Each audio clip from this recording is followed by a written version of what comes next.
Tonight on Alaska's News Source, remembering lives lost too soon. Families gathered in Anchorage to honor loved ones lost to homicide. Unsettled weather for this weekend is causing cloudy skies for most of the state, but some areas are an exception. Plus, culture and tradition on display in Fairbanks. The World Eskimo Indian Olympics are wrapping up, and we're taking you to the last days of the games. You're watching Alaska's News Source. Deshaun Alex, Linda Borowski, Olivia Brummer, Mary Covington, Briar Dixon. 23 new names etched in remembrance forever. Families honored their loved ones today at the Victims for Justice Homicide Memorial Ceremony. People gathered from across Alaska, remembering those who were lost. This is my 5th year coming here, and this thing is always, it's kind of one of those times for you to reach to grieve a little more. You know, it's never an easy thing to do. Many of those in attendance felt the support from the community. The memorial service gives a voice to those who normally wouldn't have it, and it helps memorialize friends and family members gone too soon. It made me feel a little bit better that she'll be remembered. The memorial service is held annually. Every year, names are added to the memorial, which is at Anchorage's Hostetler Park. And Victims for Justice was founded in the mid-'80s by the family of 3 people who were murdered by Winona Fletcher and her 19-year-old boyfriend, Cordell Boyd. Fletcher was 15 at the time of the murders and will be resentenced this summer after the Alaska Court of Appeals ruled in favor of reconsidering the way juveniles are sentenced. When we previously reported the story, we said Fletcher would have her trial reheard. She will actually be resentenced. And Bailey, it's finally the weekend. What can we expect here in Anchorage?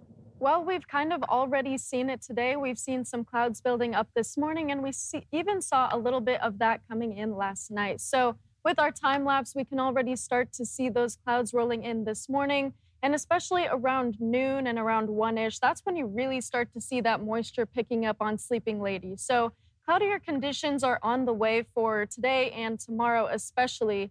And with our out the door forecast, with our photo from Nicole Smith, we're having cloudy skies rolling in for tomorrow morning. So expect cloudy skies when you wake up, when you have lunch, and pretty much throughout most of your day. So cloudy skies, obviously the story for today, with cooler temperatures as well. So for tomorrow, temperatures are going to peak around the mid-60s, but they're obviously going to cool down into the 50s overnight. But look at all of that cloudiness that's expected. So cloudy skies are your key takeaway from when you wake up until you go to bed tomorrow. But the good news is that if you do want to get outside and do something, there's still an opportunity to do that. Even though it'll be cloudy, you can still get some yard work done. So fair conditions on the way for your yard working.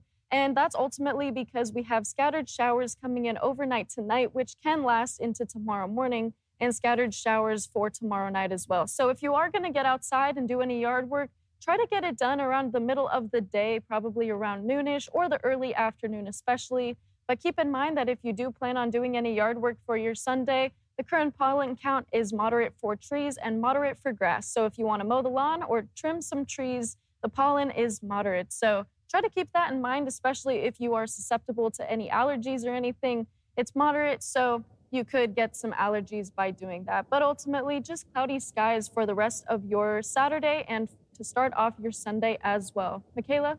I'm sure glad I don't have any grass to mow this time of year with all those allergens. Thanks, Bailey. Beekeeping in Anchorage will possibly become a little more sustainable with a new zoning change. In case you missed it, Joe Allgood talked to a local beekeeper for his perspective. Well, I'm here with Tim Huffman. He's a beekeeper here in Anchorage. We've had him on. We've done stories before with him. And he's got something new to share with us, new in beekeeping in Anchorage. What is that, Tim? The Assembly changed the beekeeping ordinance for lots less than 10,000 square feet, to allow stacked small colonies to count as only one colony.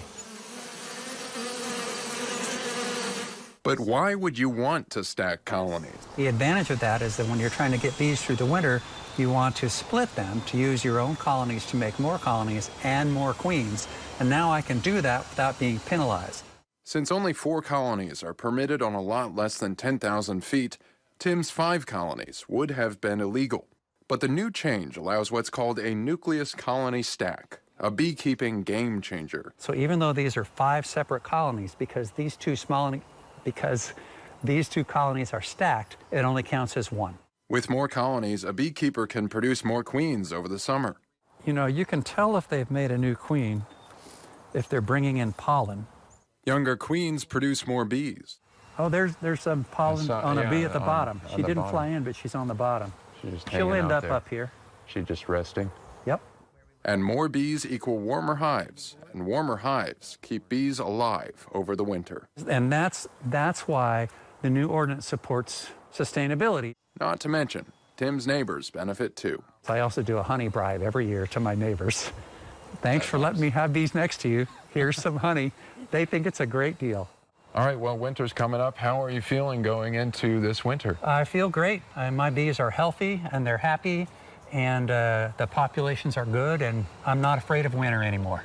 That's awesome. Well, I hope they all make it and you're able to produce more honey into the next year. I'm Joe Allgood here in Anchorage, Alaska's news source. When we come back, celebrating culture and showing skill. It's the last day of the World Eskimo Indian Olympics. We'll show you what's been happening.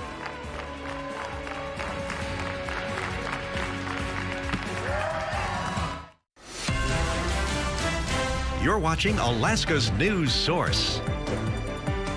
After 4 days of festivities, the World Eskimo Indian Olympics are wrapping up in Fairbanks. This year's event saw world records broken, a crown passed, and a community gathered to celebrate Indigenous culture. Adrian Peterson and Alex Bengal were there today and give us a roundup of the week. The 4th and final day of the 64th annual WEO has arrived. Here at the Carlson Center in Fairbanks, this year's WEO Games featured more than 20 competitive events, from the 4-man carry to the bench reach.